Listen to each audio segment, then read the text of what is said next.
So hi guys, welcome back to KC updates again. And stats का हमने कल एक छोटा सा पार्ट कवर किया था जिसपे हमने थोड़ा सा इंट्रो देखा था। स्टैट्स को हम बीएड में क्यों पढ़ रहे हैं, भला उसका यूज़ क्या है बीएड में।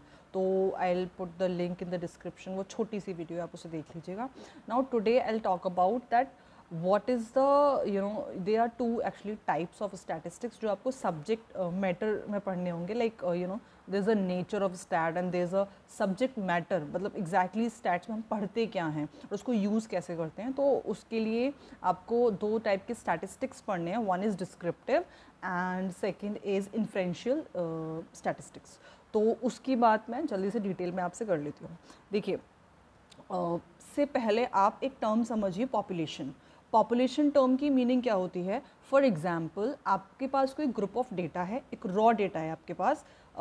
एग्जांपल से ले लेते हैं जल्दी से, 100 स्टूडेंट्स का आपको क्या पता करना है, ओवरऑल परफॉर्मेंस। तो आपके पास ये एक डेटा हो गया, तो 100 स्टूडेंट्स का ही तो पता करना है आपको। तो ये आपकी पॉपुलेशन टर्म कहलाती है स्टैटिस्टिक्स में, ठीक है ना। अगर 200 स्टूडेंट्स है लेकिन आपको सिर्फ 100 का ही जिसमें आप इंटरेस्टेड हैं जिस डेटा में, वो आपकी पॉपुलेशन होती है। अब इस पॉपुलेशन जो आपने सिलेक्ट कर लिया अपने लिए, इस डेटा का आप क्या करोगे, ओवरऑल परफॉर्मेंस निकालने के लिए समराइज़ करोगे इसका। इसमें आप स्टैंडर्ड डेविएशन, सेंट्रल टेंडेंसी, जो आपका मीन, मीडियन मोड जो फॉर्मूलेज लगते हैं, मतलब ग्राफिकल फॉर्म में, टेबल फॉर्म में, इस तरीके से आप स्टैट जो है निकालने की कोशिश करोगे, एवरेज वगैरह जो भी आपके फॉर्मूलेज होते हैं उनके बेस पर। तो आप क्या कर रहे हो, आप डिस्क्रिप्टिवली डिफाइन कर रहे हो, समराइज़ कर रहे हो, है ना। आप इसमें इवन जो स्टेप्स हमने लास्ट वीडियो में देखे थे कि कलेक्शन होना चाहिए, ऑर्गेनाइजेशन हो, वो सब कुछ आप करोगे। तो आपने डिस्क्राइब कर दिया उस पर्टिकुलर पॉपुलेशन रॉ डेटा को जो आपने सिलेक्ट किया था स्टैट निकालने के लिए। तो ये तो आपका हो गया डिस्क्रिप्टिव स्टैटिस्टिक्स, ठीक है। नाउ इन्फ्रेंशियल स्टैटिस्टिक्स की अगर मैं बात करूँ तो उसको आप इसी से रिलेट करके समझ पाओगे।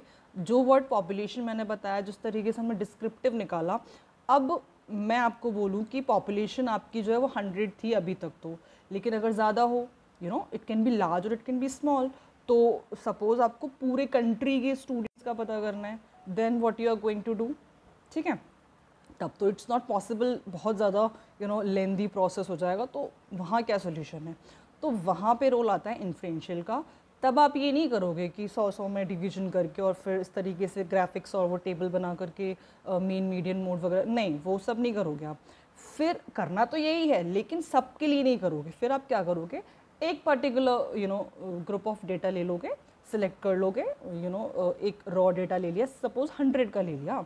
अगर एक स्टेट के लिए, एक कंट्री के लिए निकाल रहे हो तो एक 100 स्टूडेंट्स का डेटा ले लिया, उसको हम बोलेंगे sampling method.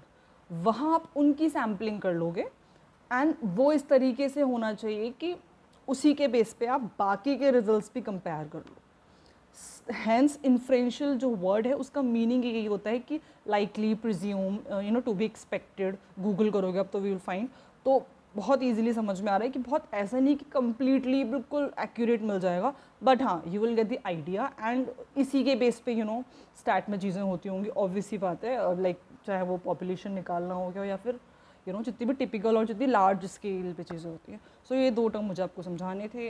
Thank you so much, I hope you got the meaning जो मैंने पूरा एक्सप्लेन किया। Just let me know in the comments if there is any problem, and I will put the link in description of my last video of stat in part 1. Let's talk about something else in stat in part 3 video.